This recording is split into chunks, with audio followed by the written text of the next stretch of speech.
Orang yang pro Megawati itu begitu mendewakan Soekarno, seakan-akan Indonesia itu dimulai dari Bung Karno, sampai ada paham Soekarnoisme. Bahwa Indonesia itu seakan-akan dimulai dari Soekarno. Memang deklarator kemerdekaan Indonesia itu Soekarno. Tapi umat Islam atau partai-partai Islam itu tidak kecil hati.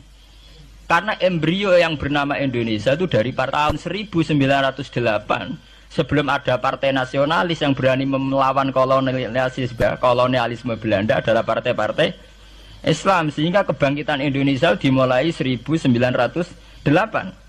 Karena saat itu yang pertama mencetus ide melawan Belanda adalah kiai-kiai Islam, yaitu saat itu bikin serikat dagang Islam, terus lama-lama menjadi serikat Islam, terus lama-lama menjadi partai Islam. Dimulai dari angkatannya Hos Cokroaminoto, jenis Haji Umar Said sinten Cokroaminoto, itu disingkat jenis Hos Cokroaminoto. Jadi tidak bisa Indonesia itu meninggalkan partai Islam, karena dulu pertama pendiri era kepartaian niku malah partai-partai apa? Islam yang lahir di Solo, di Jogja. Bahkan sebelum ada negara yang bernama Indonesia, itu ada negara yang bernama Demak Bintoro, ada Demak Ngayogja napa? Karto. Itu semua negeri napa? Islam. Ya, paham? Sehingga secara kesejarahan kita tidak kalah sama tuanya Soekarnoisme atau partai PNI. Dan sampean kan kita ini kan kayak dinabubukkan seakan-akan Indonesia itu dimulai dari Soekarno. Sehingga nak wani Pak Karno itu koyok-koyok itu kita anti Indonesia. Ya kita tidak mungkin nggak menghormati Soekarno, beliau sebagai pahlawan besar kita hormati. Ya, tapi ya kebesaran Pak Karno demi bangsa Indonesia jangan kemudian direduksi, disederhanakan hanya melewati partai. Ya itu kan namanya pekerdilan. Tentu Pak Karno bikin negara ini ya untuk semua bangsa, bukan untuk PDIP saja, bukan untuk partai-partai marhainisme saja, juga bukan untuk partai-partai yang berfaham Soekarnoisme saja. Ya sama, tapi kita juga adil, sebagai kiai juga adil. Hos Cokroaminoto bikin partai Islam adalah untuk mengusir Belanda dari bumi Indonesia, yang nantinya juga untuk kepentingan semua bangsa Indonesia, tidak hanya yang Islam saja. Ya kita adil, sama-sama adil. Saat nasionalisme ya tidak mengurangi keagamaan, saat keagamaan tidak mengurangi nasionalis. Tapi itu tadi kemudian ini dikerdilkan secara politik. Di sawangannya nak wis duwete Pak Hasim Mbak Mega nasionalis religius iki sudah ditren. Wangger duet senengane pasangan nasionalis sampai apa nak nasionalis terus wajib sholat. Apa nak religius terus gak wajib nasional? Sebetulnya itu kan apa kena wong Indonesia itu wajib sholat hanya karena atas nama nasionalis. Apa nak gue ngiyai itu wajib bayar pajak. Itu kan pengkerdilan, proses pembohongan, pembohongan secara publik. Kowe dibodhokno, sedurunge bodoh, itu kan itu kan repot. Namanya sedurunge bodoh dibodhokno nggih napa? Nurut.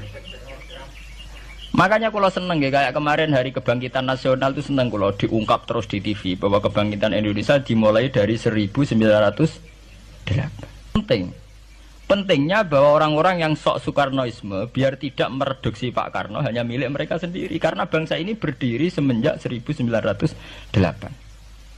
Dimulai dari gerakan Budi Utomo sampai Hos Cokroaminoto sampai macam-macam, ya, serikat-serikat Islam.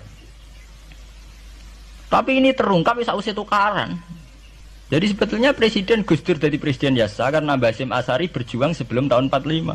Megawati Yasa. Ya karena beliau berjuang lewat bapaknya, ya sama semuanya sah. Pak SBY juga sah. Karena keluarga militer. Apa meneh dekne mantune Sarwo Edi sing ra roh sapa? Perjuangane mertuane. Gak iso adol bapak ya adol mertuane. Pokoke sing dikena didol pokoke. Tapi artinya sama, kita secara sejarah itu sama. Kita sebagai santri juga tidak kalah sejarah.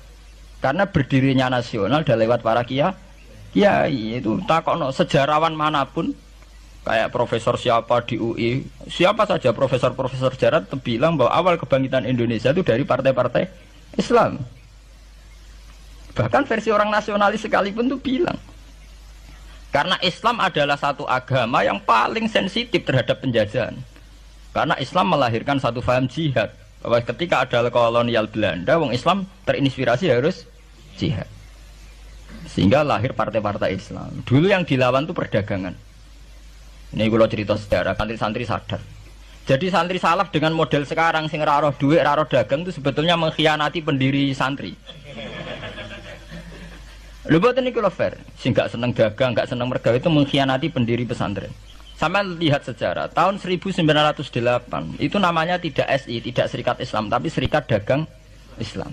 Karena para kiai adalah melawan dominasi Cina di Surakarta dan dominasi Belanda menguasai sentra-sentra perdagangan. Sehingga yang dilawan pertama adalah piye supaya kolonial gak menguasai aset-aset ekonomi. Sama takokno sejarah, cek versi kiai, cek versi buku, asal gak versi klenek. Itu pertama yang dilawan para ulama adalah penguasaan aset ekonomi oleh Cina dan Belanda, sehingga mereka bikin Serikat Dagang Islam.